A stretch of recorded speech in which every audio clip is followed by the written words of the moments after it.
Hi class, this week we are going to be looking at groups in more detail.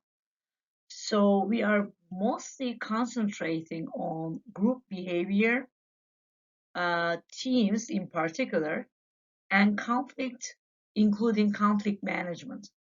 So when we have groups in any kind of context, it could be an organization, it could be a non-profit, makeup, or it could be anything related to where you work, or it could be in your social group. So we are going to look at some of the things that concern groups, especially from their members and task-related and organization-related process. So here we go. What is a group? As we mentioned last time, a group has multiple members, two or more people. So remember, two is also a group. They should be perceiving themselves as a group. Ideally, there are group rewards, and those rewards don't come in the form of money or in the form of, let's say, tangible outcomes, but it could be something like a successful project completion.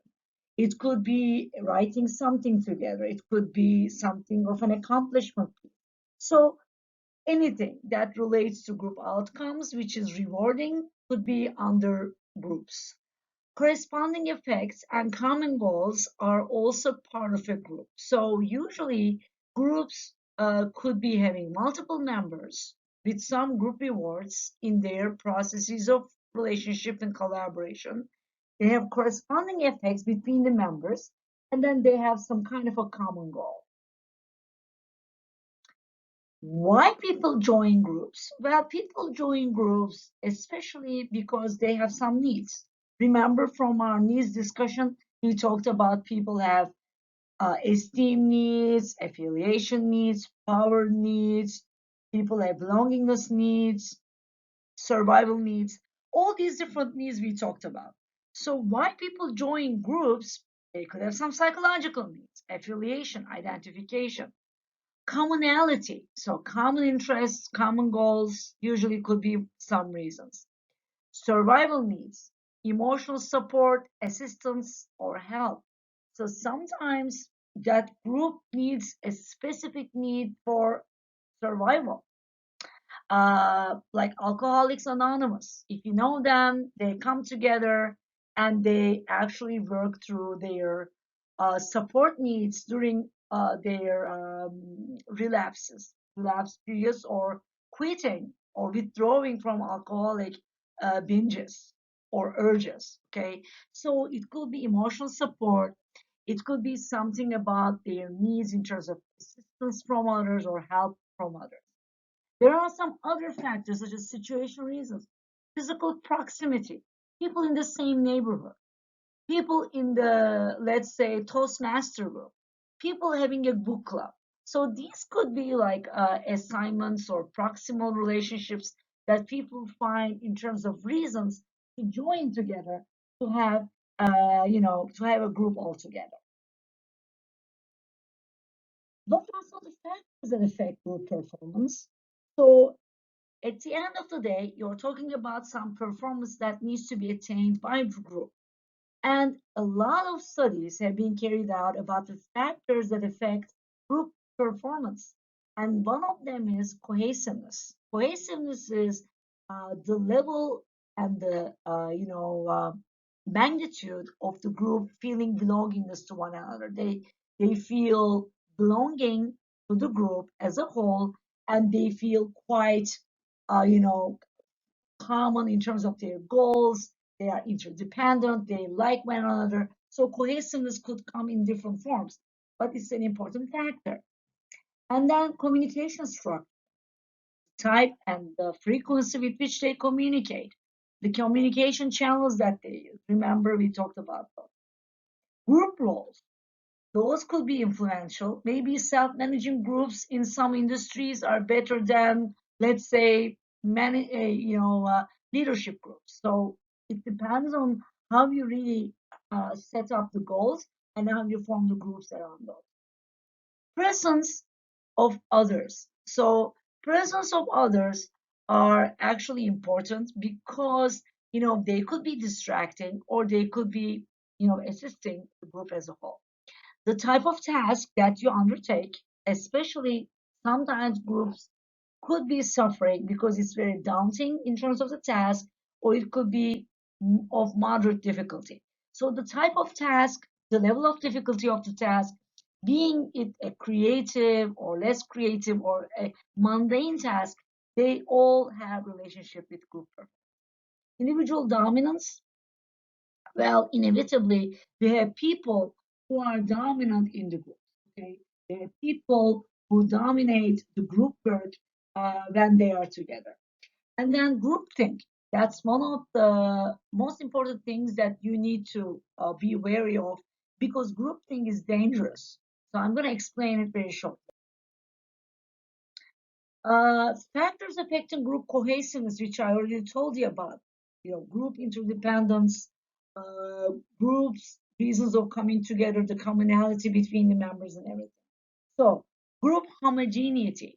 So, how homogeneous the group members in terms of likes, interests, backgrounds, occupation levels, or goals.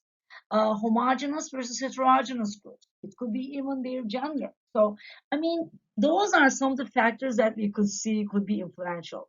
Slightly heterogeneous groups, it could be ethnic makeup, it could be, as I said, background differences, it could be educational or socioeconomic status differences.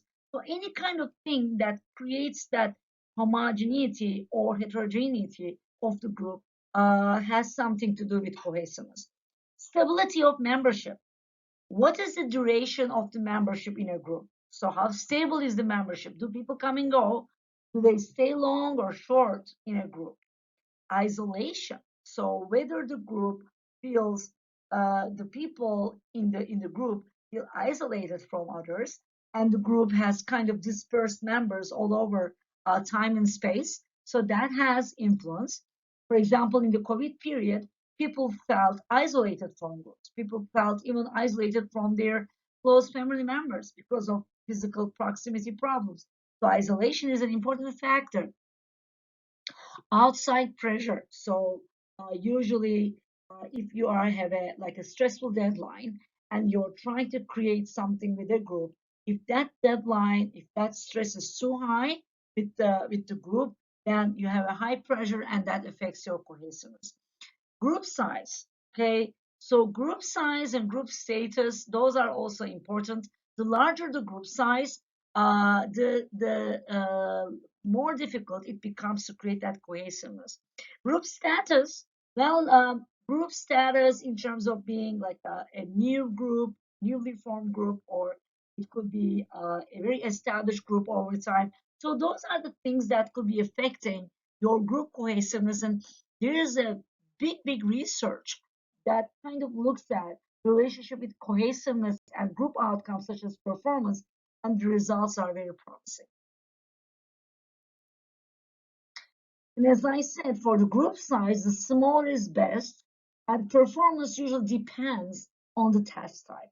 And usually we kind of divide the task, into different forms. One is additive, the other is conjunctive, and the other is disjunctive. So when we look at what these mean, we could see additive tasks such as,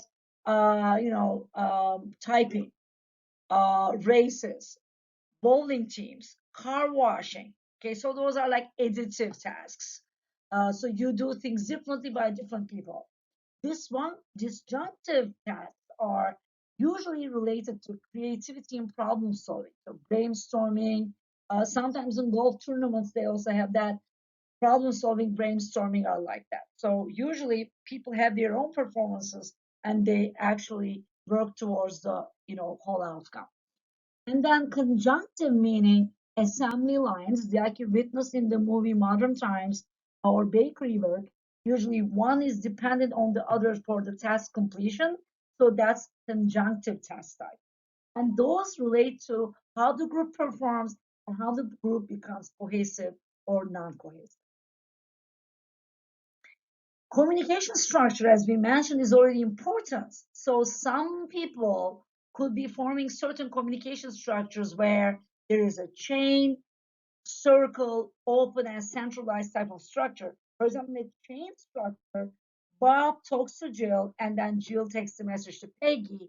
In centralized structure, Jill and Peggy don't talk, they don't communicate, they communicate with Bob. So that's kind of a centralized communication structure where it's not possible, it's not allowed between the members to communicate between one another about the task, for example. Circle. Now Bob talks to Jill, and then Jill to Peggy, and then Peggy to Bob. So it's like a circle. Remember, the chain ends with Peggy, but this time there's a circular communication flow that goes between different members. And then open structure where everybody talks to everybody and everybody is in communication with somebody else. So that means there's this open communication structure, and that was found also to be influential for cohesiveness. Okay, group roles. Well, group roles, we could have task-oriented groups, social-oriented groups, and individual groups. So with task-oriented groups, we usually, have new ideas generation, coordinating activities. In the social-oriented group roles, we have cohesiveness and participation focus. Individual roles with blocking some group activities and calling attention to oneself. Unfortunately, when you have very individual roles in the group, the problem with that is uh, people might be thinking of their work as very separate from the others in the group. So what happens is that there's kind of a blocking factor in terms of the common goals to be achieved. So that's why we try to, when there's a group, we try to form groups based on some interdependent tasks, especially in this virtual environment, so that new ideas emerge, new solutions emerge based on a diverse makeup rather than individual efforts added together.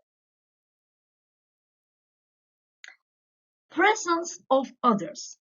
Okay, so we mentioned in group cohesiveness, there is this importance of presence of others.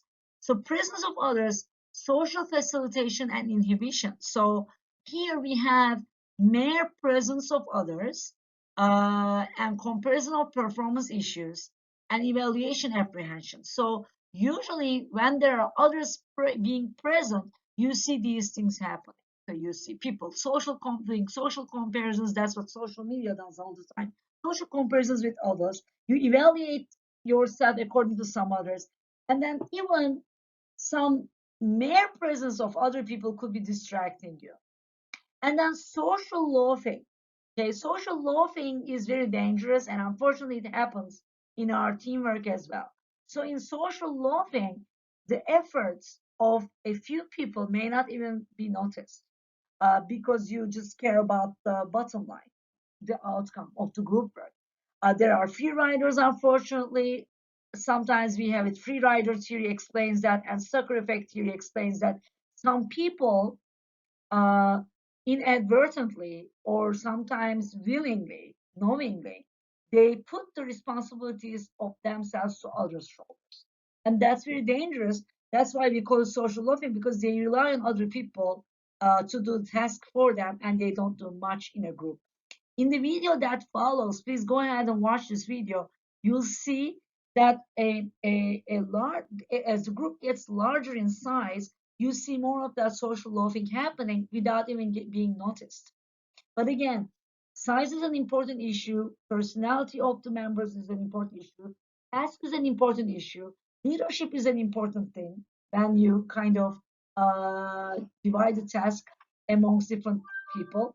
So these are all important factors to consider. Individual dominance. Okay, so usually there could be a leader which is quite dominant in the group, or it could be a member. We sometimes call them informal leaders in groups.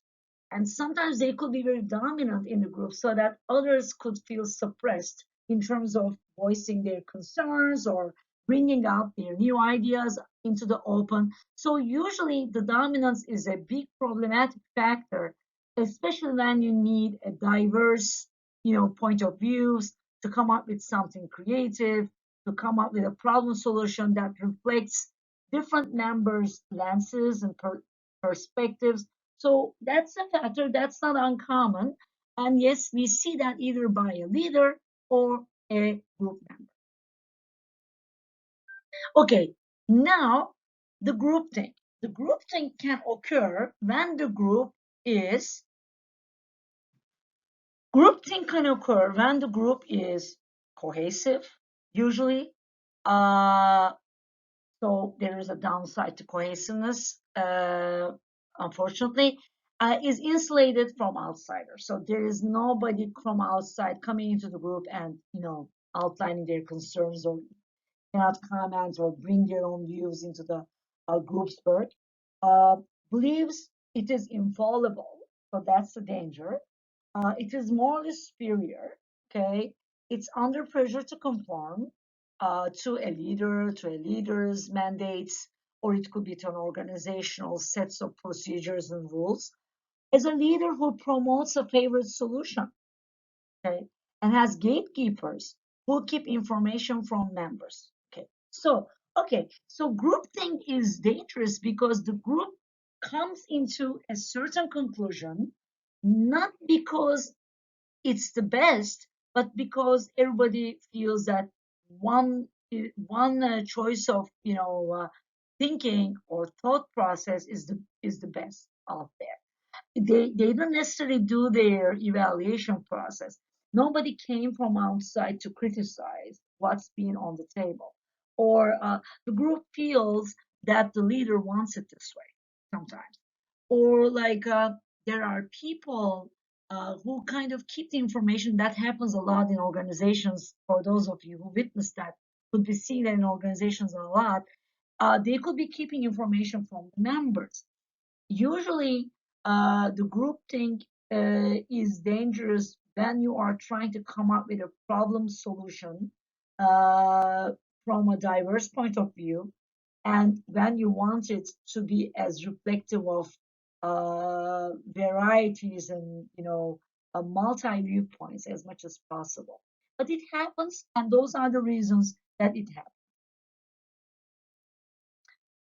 Group versus individual performance. Sometimes groups, may or may not bring out the best in people, and groups may not produce some outcomes that are kind of desired.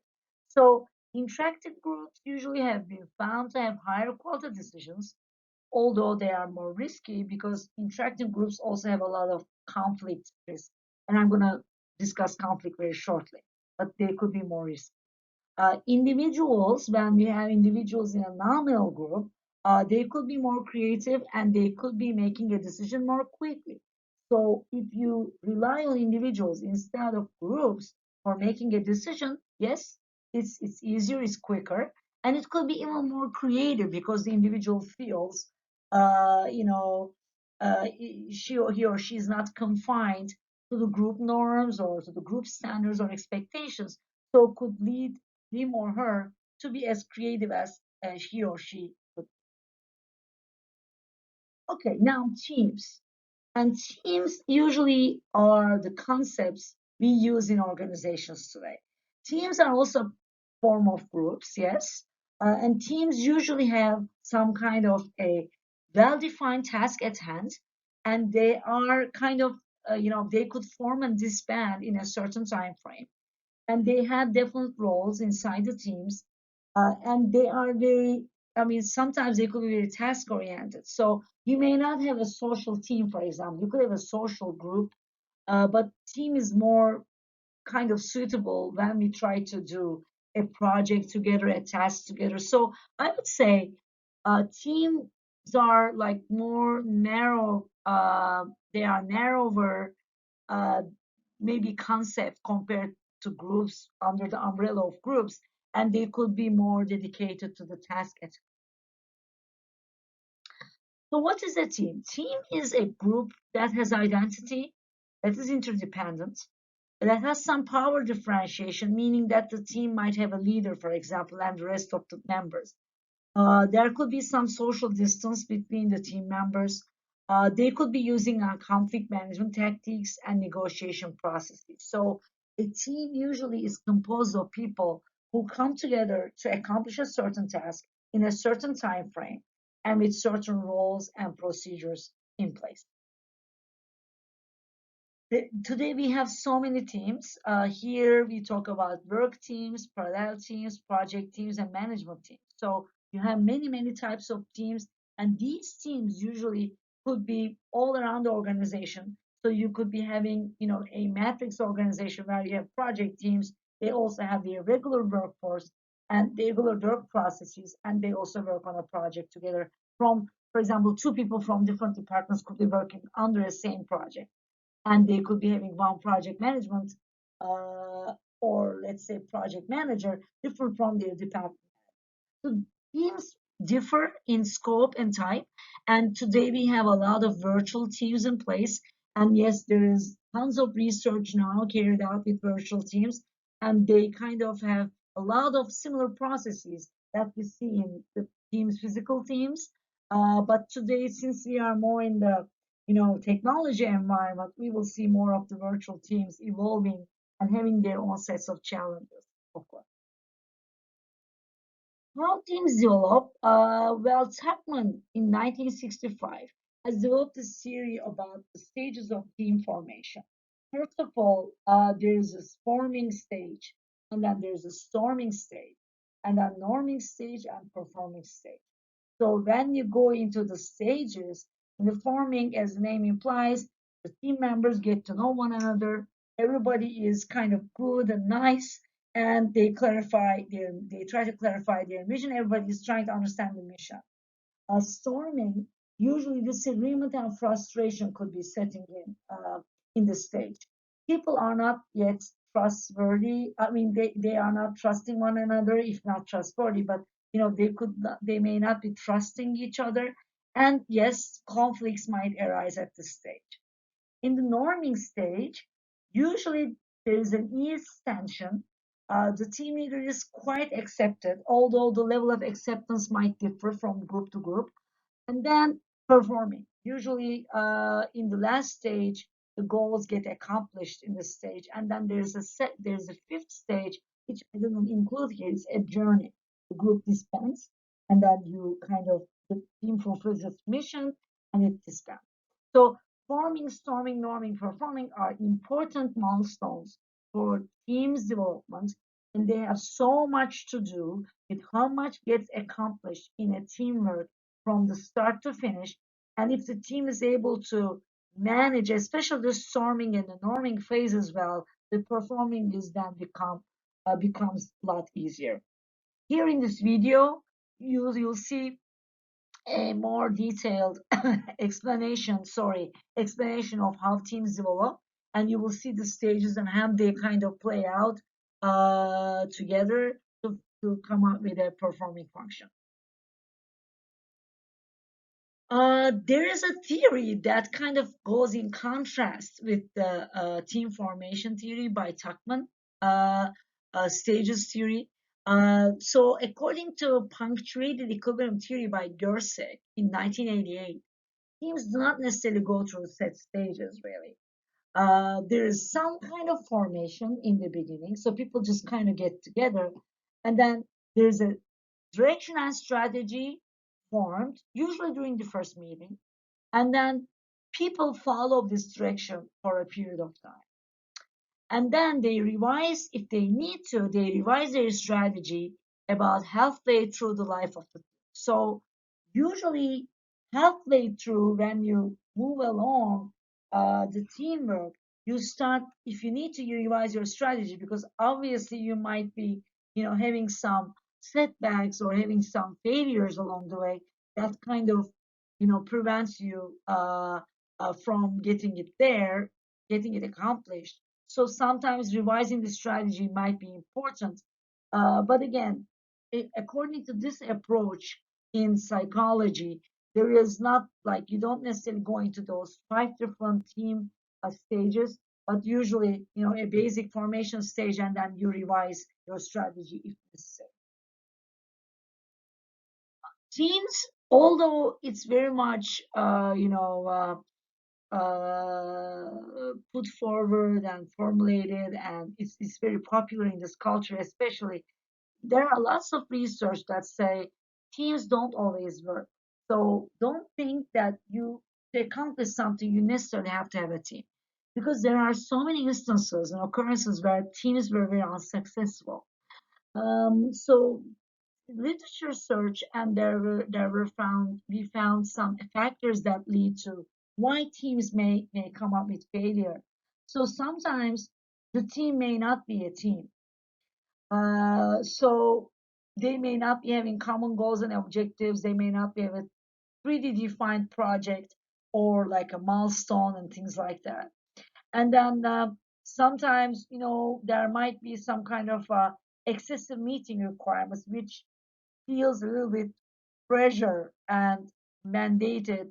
So that kind of hurts teams' capabilities of creativity and all that. If people feel powerless, when there's lack of empowerment and skill, necessary skill in people, then teams might end up with failure. Sometimes you might be distrusting, people might be not feel distrustful to the team processes. And unfortunately, some teams might be having some unclear objectives, and that also is very important because unless the team has some clear objectives, which are time-based, specific, measurable, let me have in SMART goals, for example, specific, measurable, uh, result-oriented, specific, measurable, attainable, result-oriented, and time-bound. So if you do not have clear objectives that you organize the people around, then teams might really fail. And on the other hand, teams also fail because there is a lot of research that found that there are a lot of free riders in teams. So usually we see one or two people do most of the work, they become overworked, they become burnt out, and then what happens is the rest of the team members just rely on them. They put all the responsibilities on them, important decision making on them, and they just live through them basically. So it's unfortunate that it's actually quite common in organizations. There is a Harvard Business Review article that's called Collaborative Overload that talks about 85% or so organizations suffer from this. And there are people who burn out so much because they do most of the piece of work in the team, and the others they just rely on them to actually do what they need to do, or maybe they don't eventually or altogether they quit doing something they should be doing. And those few individuals, they take all the responsibility, all the decision making, all the project undertaking, and that's kind of burning out factor for them. So again, teams don't mean they always work. There's usual recommendation that's been said about teams no more than 10 people. 6 to 10, they say, is the best for a team to work. So if you have a group size larger than 10, then you start to see some problems in terms of responsibility sharing, norms, and people following rules and procedures, effective meetings, and communication channels. So you start to have problems when you have larger and larger teams. For a team to be effective, efficient, and sustainable, usually the size needs to be limited. People's roles need to be defined very clearly. There should be a task that also needs to be defined with the start point to the finish, and also the time frame, and also the reporting functions, the accountability factors. They contribute positively to the teamwork. Unless these are defined, unless the leader is not able to see what's happening in the team in terms of the imbalanced workload, then things get really out of hand. And unfortunately, teams have some, unfortunate performance issues. Okay, now I really want to go into talking about conflict and why conflict and conflict management is so important given also today's challenges with virtual environments, with restrictions of the virus, and also, the type of workforce that you're having coming new as some people work from home, some people go to jobs, some are essential workers, some are frontline, some are non-essential, some just do work line, online jobs and things like that. So there are inevitable conflicts between people because the way in which the work is taking place has changed dramatically over the last decade, and it's going to change even further in the following years and days to come. So understanding conflict and how we manage conflict is even more important today than ever. So conflict, what we call conflict is the competition between interdependent parties who perceive that they have incompatible needs, goals, desires, or ideas. So conflict, usually competition between the interdependent parties who perceive that they have incompatible needs, goals, desires, or ideas. And in this situation, people in conflict, they may not agree or create harmony with one another. Okay. And important elements of conflict are competition, interdependence, and perceived incompatibility. So you will see in the coming slides, but when there is a, for example, a perception of limited resources, when you see the win-lose understanding of what's been done instead of win-win situation, you see a win-lose situation. When you see the other party's success working in detriment to your success, then conflict is inevitable. And usually the conflict comes from limited understanding of resources, project scopes, roles, procedures, and others. Okay, so there's a limited perception. We see things less ideal than it is. We see them less in number than they are, and we don't see there are creative solutions possible than you go into before you go into a conflict with the other person. Competition, meaning you are striving for an objective. And again, you can have somebody alone to achieve a goal, or it could be two or more people acting independently to attain something that only one might possess. So when you create a work environment where your teams and your team members are trying to reach out to some outcome, which is limited, and only, for example, the number of A's. In CUNY, we have this policy of not being able to give A's to all students concerned. So we could only give it to a certain individual number of students and not to the others. So that creates a limited perception of who will get the A and who else will not get the A. So similarly, in a real life situation, you might see things like client satisfaction, salaries, bonuses, the rewards, the recognition, for example, in promotions. We know that in our organization, only one or two people could promote to that position, and we may or may not make it happen ourselves. So that creates inevitable conflict and creates a competition environment. Uh, and sometimes, as conscious or driven as it might be, it could also be unconscious and it could be hard to detect. People may not always know that they are in competition, really, unless they become aware of their behaviors. On the surface, it might be displayed as the other party usually acting stubborn, refusing to participate, and things like that. But in the reality, in the deeper level of understanding of why people behave the way they do, there might be a hidden competition in place. So that's why the other party is behaving in that aggressive or non-negotiable ways. Yes, a lot of researchers looked at why we compete, why is our competitive behavior. A lot of them found some biological origins and reinforcement by culture. For example, in the United States, we see a good reinforcement, a high reinforcement of competition. There's always a competition. There's always something which is lack or less that people has to run for. It could be jobs. It could be a parking lot. It could be the line in the bakery.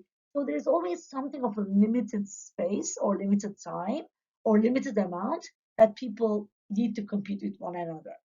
And biologically, of course, it served a function for our survival of the humans. And aggression is coming out of this instinct, actually. Why do people show or animals show aggressive behavior? Because they compete through that, through using that behavior, and they try to win the game of survival, of gaining access to more resources, having established their territories, to own a place, right? So again, competition is mostly functional and survival based, but at the same time today, and I'm going to come to that very shortly, most of the environments that we play at, they don't have competition based issues, but we perceive them as they have competition based nature. Unfortunately, we do, and as humans, we always have this biological like DNAs that kind of trigger us to compete and to get the best and the most. But mostly today, we are far from that reality where there is very limited resources.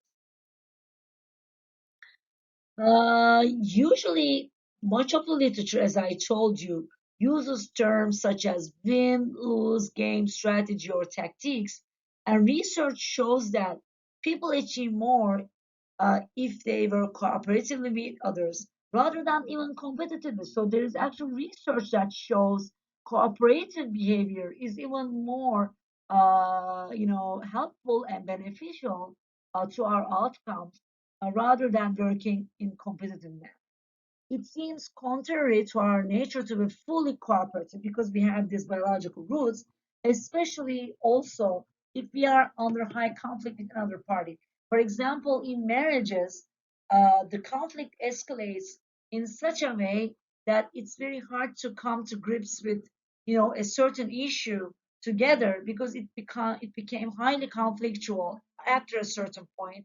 And again, our nature, our instinct to win and to survive and to be fully happy and to kind of, you know, uh, promote ourselves to the best way possible wins over the cooperative function, which is coming together, sacrificing from each party somewhat, and reach some common solutions rather than individual solutions. But that's against human nature, unfortunately, because we have this survival based instinct always inactive. Especially COVID made it worse because with COVID now you see vaccinations creating the same environment. Who's going to get the vaccine earlier than the others?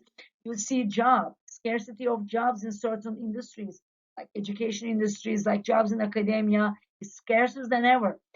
Jobs in, let's say, maybe high tech fields. So they are scarce and not easy to find sometimes, especially the more specific they become, the more difficult they are to find. So competition is also created by the environment in which we operate, but at the same time, it kind of triggers our survival-based interest and motives. Okay. So it's again, it's both the condition, the competition is both the condition that causes the conflict at the first place, and it's also a significant barrier to constructive resolution. So competition, although it's rooted in our DNA, although it has a lot of environmental factor in place, it also forms a barrier if you happen to form a constructive resolution.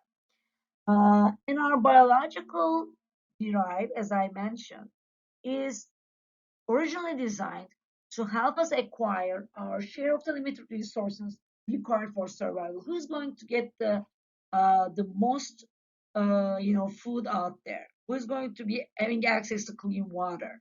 Who is going to be having access to certain tools to make a home?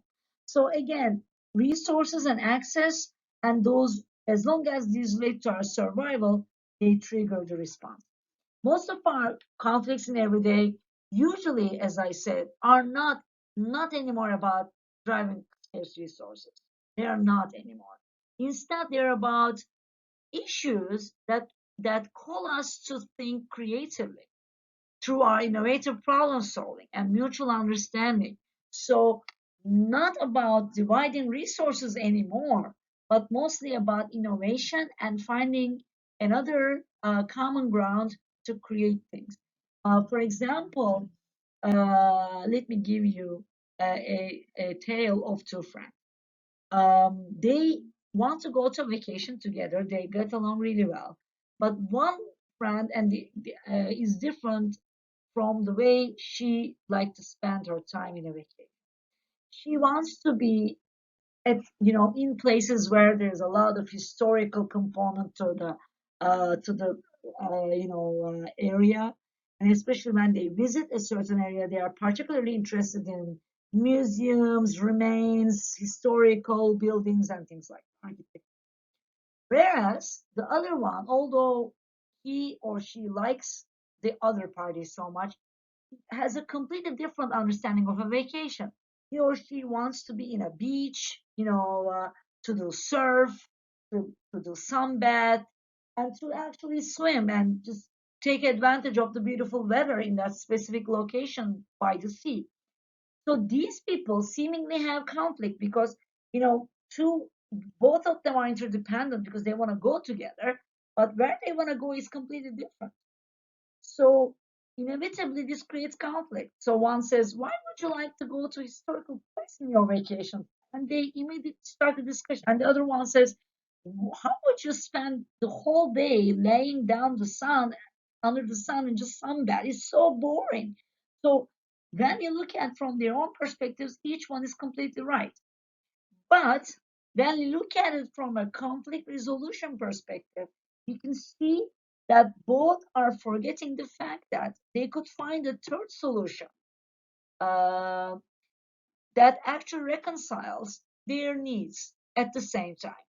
Maybe they need to find a specific location which has some historical component to it, as well as it's a good location for people who wants to spend time in beach. So maybe they were limiting themselves to either or, but not both. So here we mean the same thing. Whenever we argue and quarrel about a certain decision or things to do or how to do things, the same thing needs to be considered. Is there something else that we need to think about, which we never thought about before? Something completely unknown to us, but something that truly satisfied both of our needs and also satisfy our being together. So if you look at it from a competition, angle, you either have one person win the game and the other loses. However, when you look at it from a cooperative perspective, then you can have a win-win situation.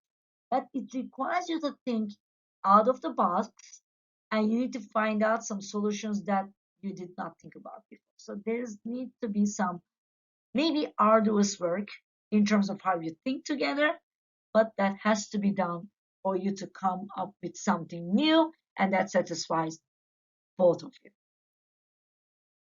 And here you will see a video about like conflict management styles. I'm sure you will like it. And again, conflict always comes with thought interdependence. So interdependence is an important element, and it means you are dependent on one another at some level to complete a task, to do something fulfilling for both. Again, like marriage is a great example. You need one another to raise a child. You need one another to make money. You need one another to build a home. You need one another to go through life's hardships. Okay, so that's highly interdependent organization, institution, marriage. And the more interdependent you are, mutual dependence increases, the more interdependent the group becomes. In the workplace, similarly, managers need employees. Otherwise, they cannot do things. They cannot report anything to the top management because they will have to do it themselves. They rely on employees to accomplish results that lead to department or organization success. Okay?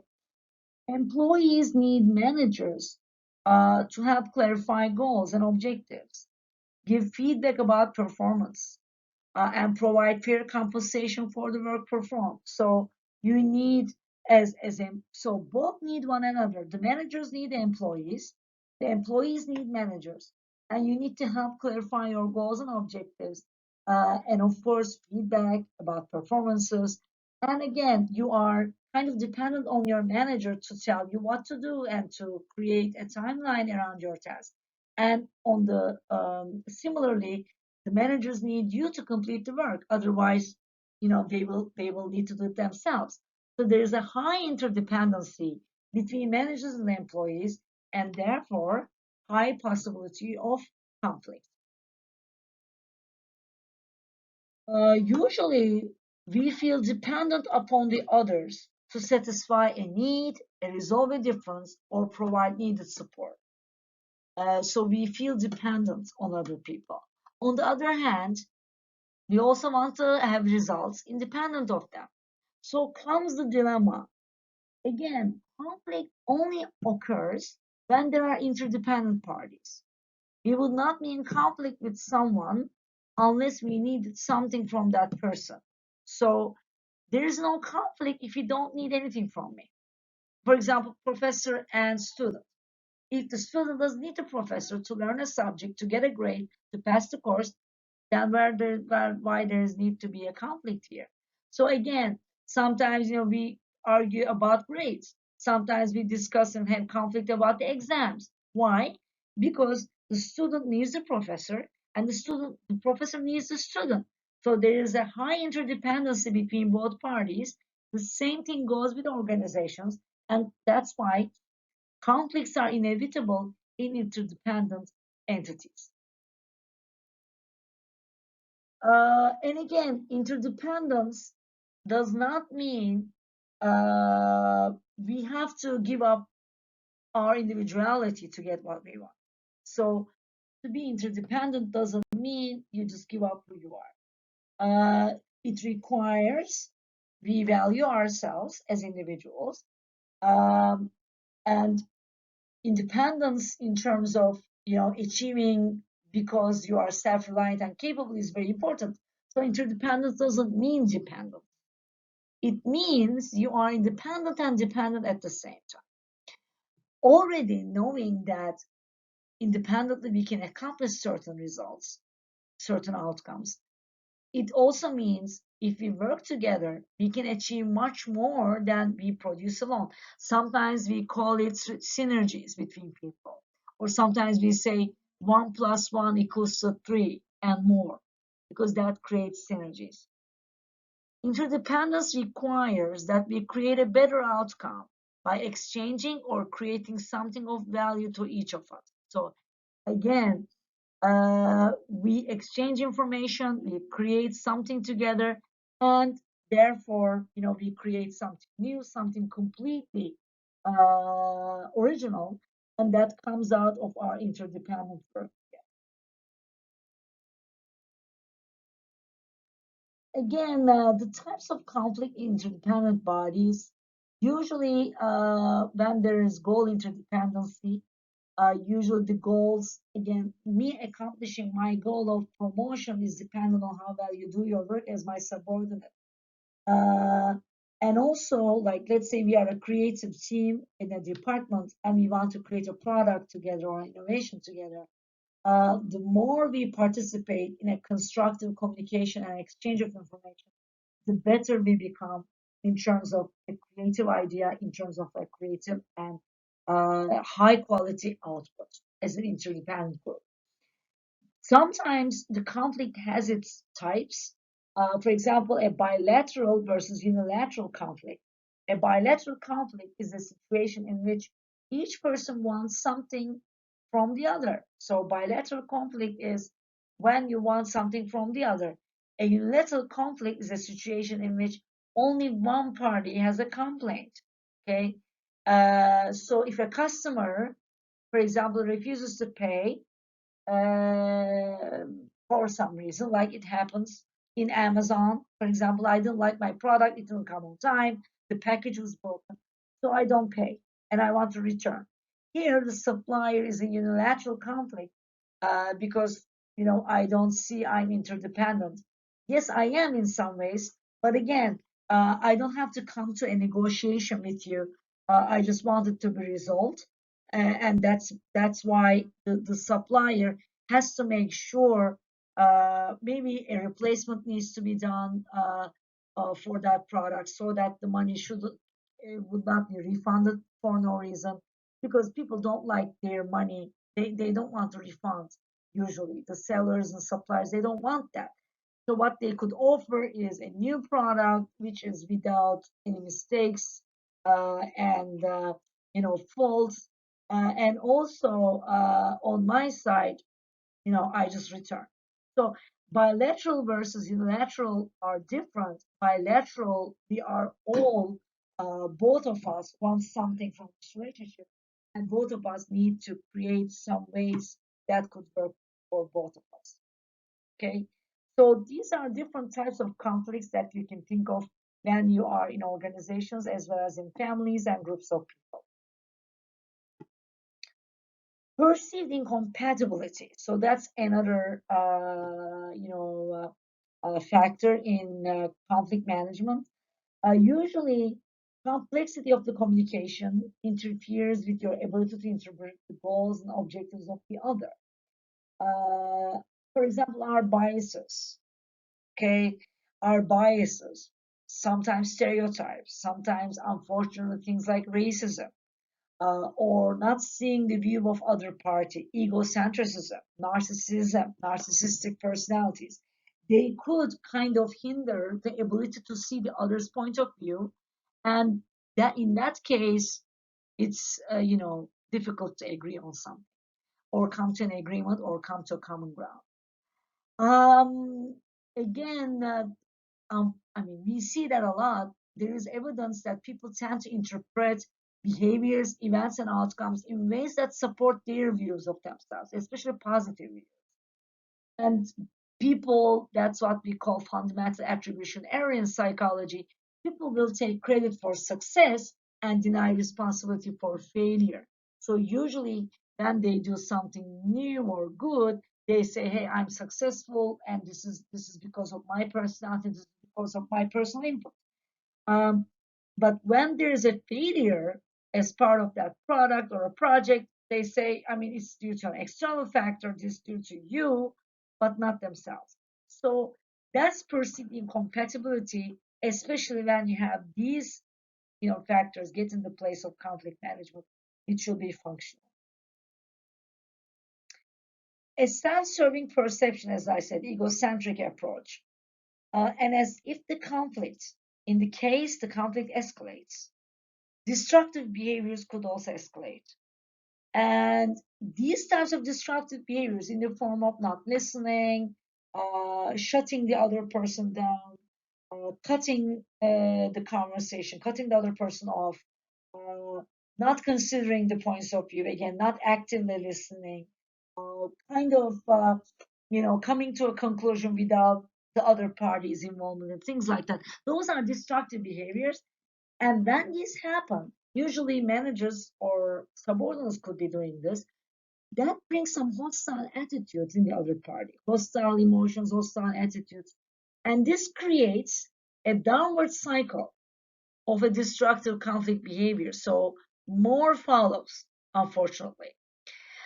Constructive conflict, in fact, on the other hand, recognizes that each party's perceptions and objectives are valid and must be included as part of a total solution that includes the perceptions and objectives of all.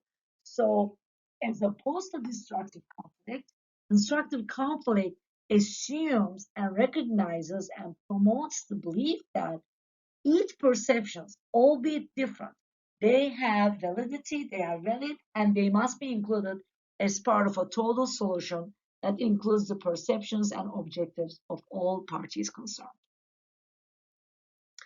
And here in the communication process, you see, I also mentioned this to you in our communication discussion. There is a sender and a receiver. They use some kind of tone of voice, rate of speech, inflection, facial expression, and gestures. And each have their needs, values, thoughts, feelings, perceptions, personalities, histories, and a hot zone, which means the buttons, which are sensitive buttons. When you push them, it becomes really, really unhealthy. So again, the message between the sender and the receiver is important, but it's actually not immune from the tone of voice that you use, rate of speech that you have, inflections and facial expressions and gestures that you do, because they are influenced and impacted by all these kinds of factors. And unfortunately, when these become negative for some reason, it somehow escalates the destructive conflict behaviors in the form of aggression, in the form of hostile attitudes, in the form of withdrawal from the conversation altogether, and in some ways turnovers, like people leaving the organization because they couldn't handle that anymore. Factors. Also, individually, let's look at the factors that affect conflict. Usually, the nature of the issue. What kind of issue we are talking about here? So, for example, the issue being highly important, critical, life and death issue, or it could be a minor issue. It could be something that has no threat to our survival. It may not relate to our mutual interest or individual interest. So nature of the issue is very important. The size of the conflict, so how large the issue is important, and what's the size of the conflict. Issue rigidity. When you look at the issue from a certain angle and not through some other angles, then that means you're rigid.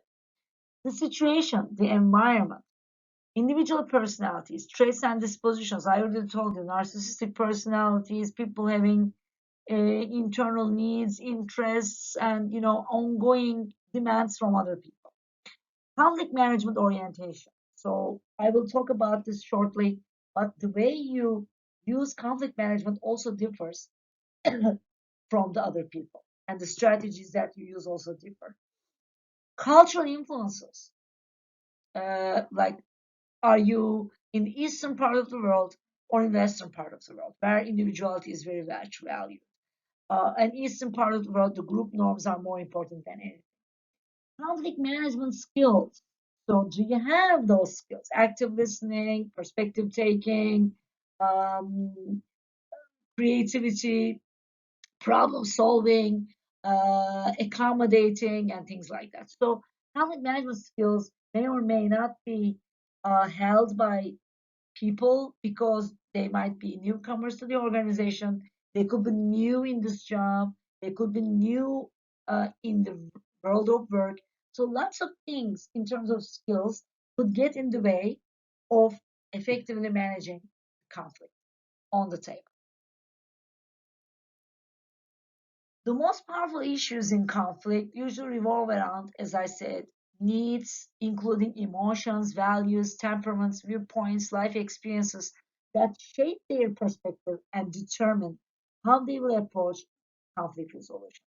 Distinguishing between objective and personal issues is critical.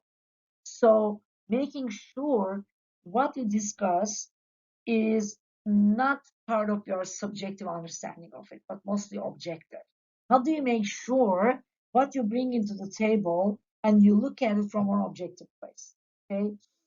Uh, Again, the strategies you ultimately select will depend on the nature of issues involved. So, the nature of issue being life and death issue, or less critical, more critical. The issue is important to you because you want to promote as soon as possible, so have a personal interest in there.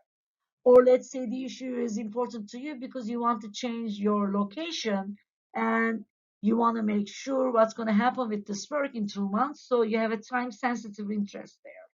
So a lot of people have different types of needs and interests that they may not always inform the other party about. Honestly, they may not tell you about that. Instead, what happens is that they come to argue harshly in terms of pros and cons of what needs to be done in that conflictual situation without telling you what the specific need might be that leads them to hold a certain position in that conflict situation. We understand?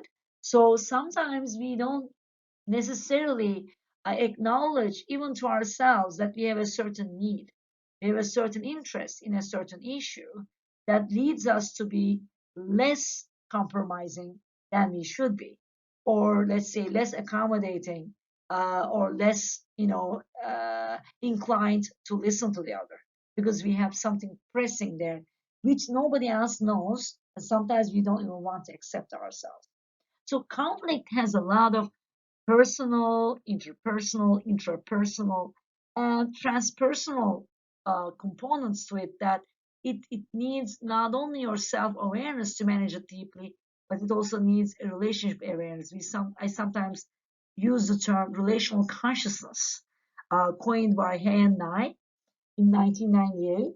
Those two, researchers, theoreticians, they kind of used a children's consciousness levels. They studied children, Nye especially, and she observed that children could be seeing things in between them and the other entities, including their toys, friends, their families, and they could be looking at it from both perspectives, and they could be seeing what's in between. But not everybody is able to see what's in between. They always see what they have and what they will have. Unfortunately, the world is not yet in that position to appear to us like both individuals could be looking at things from different perspectives. We don't see that yet, unfortunately. It depends on the level of consciousness that each kind of creates and evolves and then comes to the table together to actually make sure they share opinions and perspectives and perceptions. Therefore, they create something together based on their acknowledgement of different points of the conflict size. Usually it means the expected difference between the value of the outcomes each party will receive. So at the end of the conflict, you might see different values attached to the outcome. For you, the resolution of this conflict might mean a promotion or might mean a different type of bonus that you will receive, or it could be your rotation, project happening. So anything that could be related to your individual goals creates the size of the conflict. Expected difference in the value of the outcome. The greater the difference in perceptions of the outcome, the harder it will be to move towards constructive resolution. It means the more you see the gap between the value of that outcome for you and for the other person, the more the gap is. For example, for me, the issue is important, but it's not important as like yours. So for you, it's super important. For me, it's not that critical. So what I do, I don't try to negotiate with you. It's not really important to me. But then comes another type of conflict where you kind of try to show the other person that this is a conflict to be resolved. The person doesn't see it this way. So it easily becomes a unilateral conflict rather than a bilateral conflict. Okay. Uh, so when it's a unilateral conflict, it's very hard to come to a resolution. Like think about the supplier and the customer case. The customer doesn't want to listen to the supplier. The product is defected. You didn't like the packaging. It was already torn when it came to your door. So you don't want to go talk about it anymore. I mean, you just say, hey, I just want a refund and I want to return. I don't want to consider any other option. However, from the supplier's perspective, you need to resolve this in other ways because we don't want to increase the level of number of refunds in your organization because your boss or your like leaders, they don't like that. And if you allow people to refund and do the refunds one after the other, what will happen to your position? So that's why the importance of conflict is different from people to people. It has different meanings and has different critical levels. So that's why the more the gap between the size of that conflict, the more difficult it becomes to come up with a constructive resolution from both parties. Some people have issue rigidity uh, because some people see there's a lack of satisfactory options or alternatives for resolving the conflict. Okay, so there's not much alternative to work on, so let's close it. Often, the rigidity issue is the result of the perceptions of, again, incompatibility of scarce resources. Um, Again, we concentrate on our position so much, but not on the problem at hand, so it becomes even deeper. Uh, Usually, if you have issue rigidity, it you see only one solution to a problem, okay? And you just see, hey, this is the refund, that's it. But if you go deeper and if you start to identify interests and needs, for example, the customer case, if the customer tells you, you know what, I usually like your product, but at that day I was in a rush and I had to bring this present to my friend. And because your product was defected, I couldn't take the present to her. And that ruined my whole day because I was, embarrassed of not taking the present to her wedding day. So, I mean, that's an interest, and that's a need that your customer might have. And on the other hand, you say, I never would like to refund because they might fire me if I take too many refunds in my organization. So you have another need. So how do you reconcile these two needs together so that it becomes satisfactory for both of you? When your friends see the issue, like not taking the present on time to a friend, is all or nothing. So she lost it, and there's no way to remedy it or to kind of compensate for that. Then there's issue rigidity, so she won't listen to you.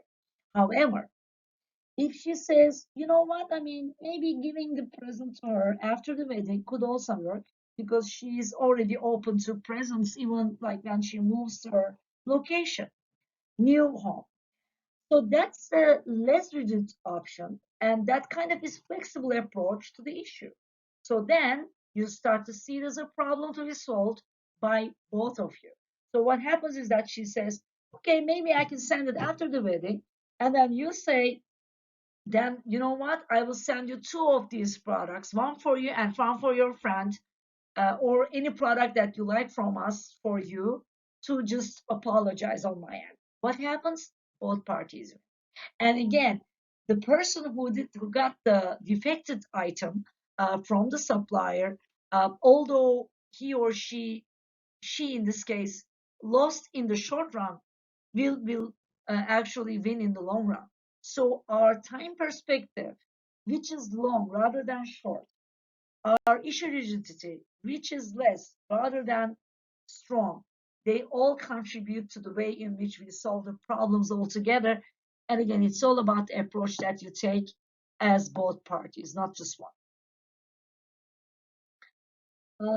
When there are some power differences and some attitudes and differences that are found prior, so this is very dangerous. Usually, some parties who you're trying to deal with, they might be having some already formed attitudes about you. Maybe based on a first impression, maybe based on what you heard about you. So preformed attitudes. And your social environment, sometimes the third party coming in, they all have detrimental or beneficial effects for conflict management. The more power differences there are, meaning it's mostly cultural, the distance, you will learn more about that in the cultural discussion. But if there is more, like, let's say, hierarchy between the two, the way we see things quite differ because there's a lot of hierarchy there. And the more first impression we build up about the other person, the more rigid it becomes. So the more difficult it becomes to manage the conflict. Um, your social environment, the more pressure you see from your social environment, it happens with the teens when they have a gang that comes together and they have to go and meet their girlfriend on time, but their friends in the gang, they told them, hey, are you listening to a girl's demands?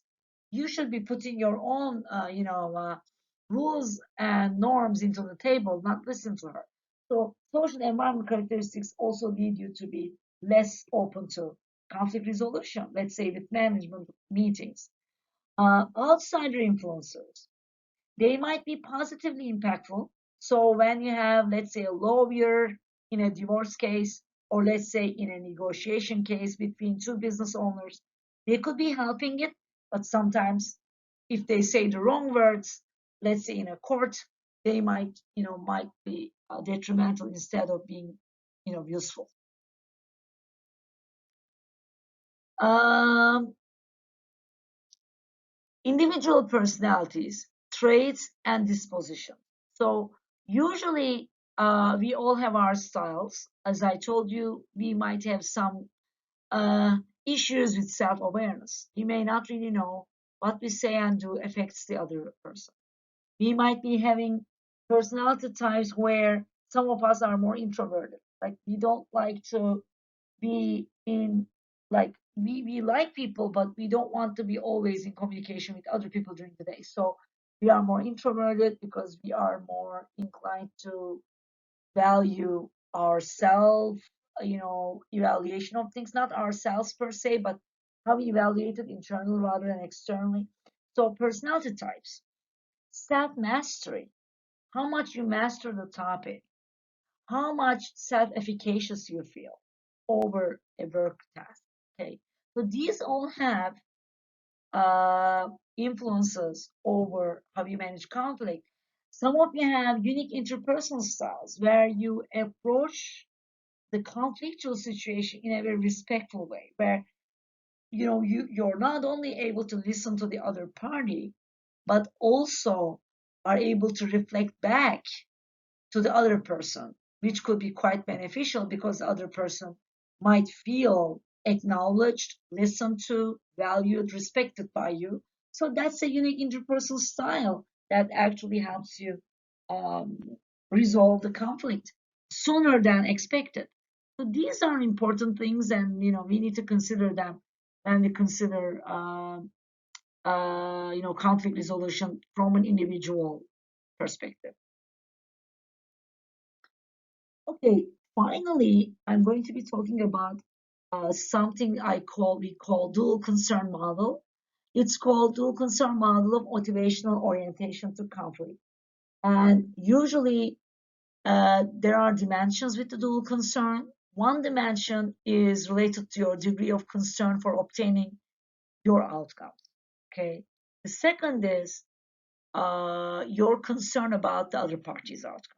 So there needs to be a reconciliation between the two, but there are two dimensions of interest. The dual concerns, concern for the self and concern for the other.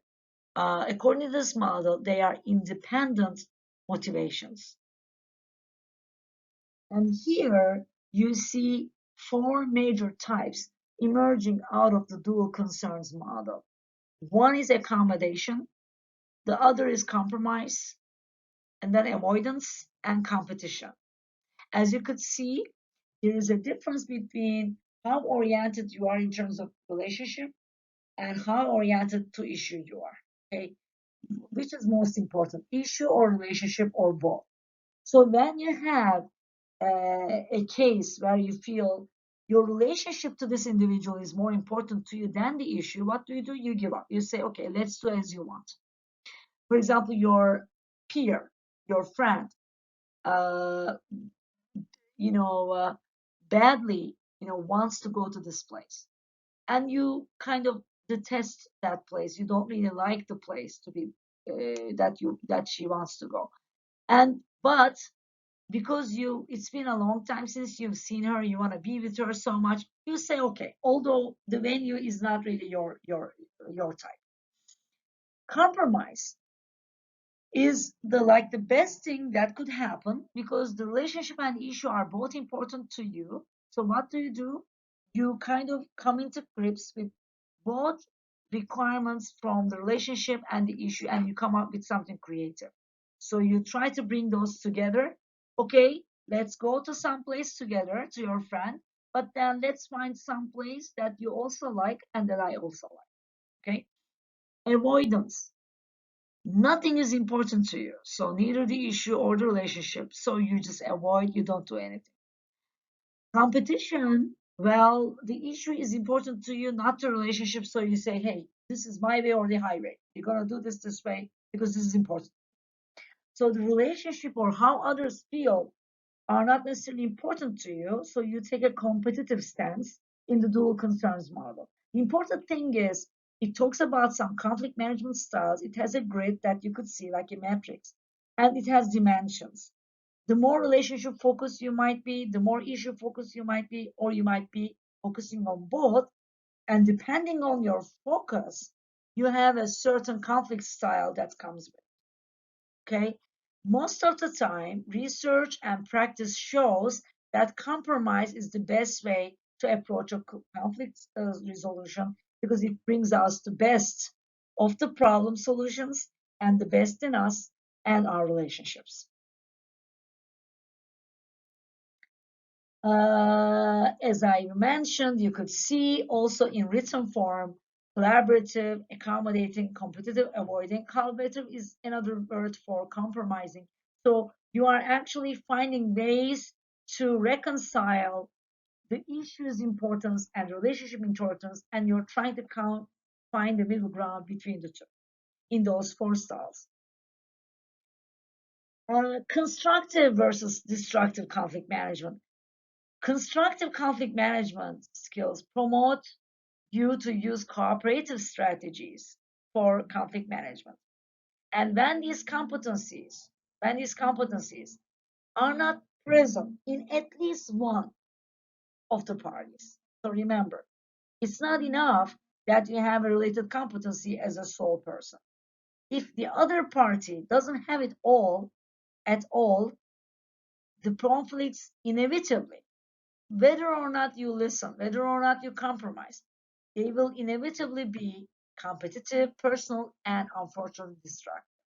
So, for a conflict management to take place at the healthiest form as possible, you have to make sure both parties have related competencies for conflict management.